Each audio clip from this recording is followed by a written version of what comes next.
Non finite ଭାର୍ବ ହିସାବରେ ଜିରାଣ୍ଡର ବ୍ୟବହାର part 2। କେତେକ ଫ୍ରେଜାଲ୍ ଭାର୍ବ ପରେ ଜିରାଣ୍ଡ ଅବଜେକ୍ଟ ହିସାବରେ ବ୍ୟବହୃତ ହୁଏ। ସେହି ଫ୍ରେଜାଲ୍ ଭାର୍ବ ଗୁଡ଼ିକ ତଳେ ଦିଆଗଲା। Carry on, go on, keep on, put off ଇତ୍ୟାଦି।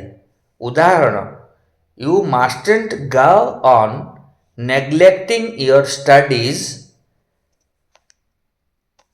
like this.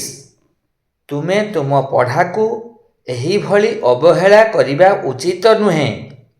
ଏହି ବାକ୍ୟରେ ନେଗ୍ଲେକ୍ଟିଂ ଜିରାଣ୍ଡ ଅଟେ। ଏହା go on ଫ୍ରେଜାଲ୍ ଭାର୍ବ ପରେ ଅବଜେକ୍ଟ ରୂପେ ବ୍ୟବହୃତ ହୋଇଛି। He gave up smoking. ସେ ଧୂମପାନ ପରିତ୍ୟାଗ କଲା। ଏହି ବାକ୍ୟରେ ସ୍ମୋକିଂ ଜିରାଣ୍ଡ ଅଟେ। ଏହା ଗେଭ୍ ଅପ୍ ଫ୍ରେଜାଲ୍ ଭାର୍ବ ପରେ ଅବଜେକ୍ଟ ରୂପରେ ବ୍ୟବହୃତ ହୋଇଛି। The phone kept on ringing for 2 minutes. 2 minute ଧରି ଫୋନ୍ଟି ବାଜିଲା। ଏହି ବାକ୍ୟରେ ରିଙ୍ଗିଂ ଜିରାଣ୍ଡ ଅଟେ।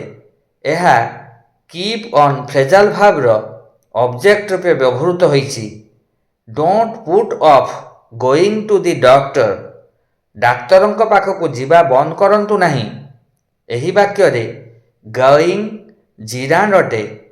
ଏହା ପୁଟ୍ ଅଫ୍ ଫ୍ରେଜାଲ୍ ଭାର୍ବର ଅବଜେକ୍ଟ ରୂପେ ବ୍ୟବହୃତ ହୋଇଛି। ପୁଣି କାନ୍‌ନଟ୍ ଷ୍ଟାଣ୍ଡ, ଯାହାର ଓଡ଼ିଆ ଅର୍ଥ ସହ୍ୟ କରିବା, କାଣ୍ଟ ହେଲ୍ପ, ଯାହାର ଓଡ଼ିଆ ଅର୍ଥ ବାଦ ଦେବା ଆଦି ପରେ ଜିରାଣ୍ଡ ଅବଜେକ୍ଟ ରୂପରେ ବ୍ୟବହୃତ ହୁଏ। ଉଦାହରଣ: I can't stand suffering for long. ମୁଁ ଆଉ ଅଧିକ ଦିନ କଷ୍ଟ ସହ୍ୟ କରିପାରିବି ନାହିଁ। ଏହି ବାକ୍ୟରେ ସଫରିଂ ଜିରାଣ୍ଡ ଅଟେ। ଏହା କାଣ୍ଟ ଷ୍ଟାଣ୍ଡ ପରେ ଅବଜେକ୍ଟ ରୂପରେ ବ୍ୟବହୃତ। ଆଇ କୁଡଣ୍ଟ ହେଲ୍ପ ଲାଫିଂ. ମୁଁ ନ ହସି ରହିପାରିଲି ନାହିଁ। ଏହି ବାକ୍ୟରେ ଲାଫିଂ ଜିରାଣ୍ଡ ଅଟେ। ଏହା କାଣ୍ଟ ହେଲ୍ପ ପରେ ଅବଜେକ୍ଟ ରୂପେ ବ୍ୟବହୃତ ଅଟେ। ତଳଲିଖିତ ଭାର୍ବଗୁଡ଼ିକ ତାଙ୍କ ପରେ ଜିରାଣ୍ଡ ବା ଟୁ ପ୍ଲସ୍ ଇନଫିନିଟିଭ୍‌କୁ ଅବଜେକ୍ଟ ରୂପରେ ଗ୍ରହଣ କରିଥାନ୍ତି। ସେଗୁଡ଼ିକ ଉଦାହରଣ ସହ ପ୍ରଦତ୍ତ ହେଲା: ଆଟେମ୍ପ୍ଟ, ଉଦ୍ୟମ କରିବା। ହି ଆଟେମ୍ପ୍ଟେଡ୍ ଆନ୍ସରିଂ or two answer the questions. ସେ ପ୍ରଶ୍ନଗୁଡ଼ିକର ଉତ୍ତର ଦେବାକୁ ଉଦ୍ୟମ କଲା। ବିଗିନ୍, ଯାହାର ଓଡ଼ିଆ ଅର୍ଥ ଆରମ୍ଭ କରିବା। He began working or to work without delay. ସେ ବିଳମ୍ବ ନ କରି କାମ କରିବା ଆରମ୍ଭ କଲା। କଣ୍ଟିନ୍ୟୁ, ଯାହାର ଓଡ଼ିଆ ଅର୍ଥ ଚାଲୁ ରଖିବା। He couldn't continue speaking because of cough. ସେ କାଶ ପାଇଁ କଥା କହିବା ଚାଲୁ ରଖିପାରିଲେ ନାହିଁ। ଡିସଲାଇକ୍, ଓଡ଼ିଆ ଅର୍ଥ ନାପସନ୍ଦ କରିବା। She dislikes talking or to talk to strangers. ସେ ଅପରିଚିତ ଲୋକଙ୍କ ସହ କଥା ହେବାକୁ ନାପସନ୍ଦ କରନ୍ତି। ଫିଆର୍, ଭୟ କରିବା। Most men fear losing or to lose their good name. ଅନେକ ପୁରୁଷ ତାଙ୍କ ଶୁଭ ନାମ ହରାଇବାକୁ ଭୟ କରନ୍ତି। ଲାଇକ୍, ପସନ୍ଦ କରିବା। C likes going or to go to the cinema once A month.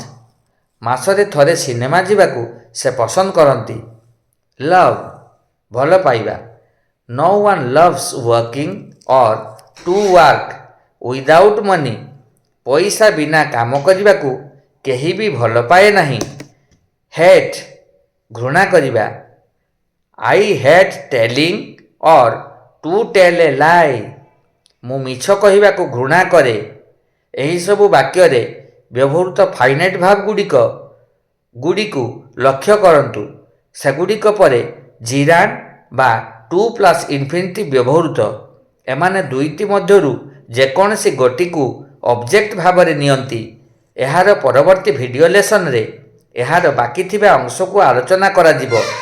ଏହିଭଳି ଇଂରାଜୀ ସମ୍ବନ୍ଧୀୟ ଭିଡ଼ିଓ ଲେସନ୍ ପାଇବାକୁ ଦୟାକରି ଏହି ଚ୍ୟାନେଲକୁ ସବସ୍କ୍ରାଇବ୍, ଲାଇକ୍ ଓ ସେୟାର କରିଦିଅନ୍ତୁ।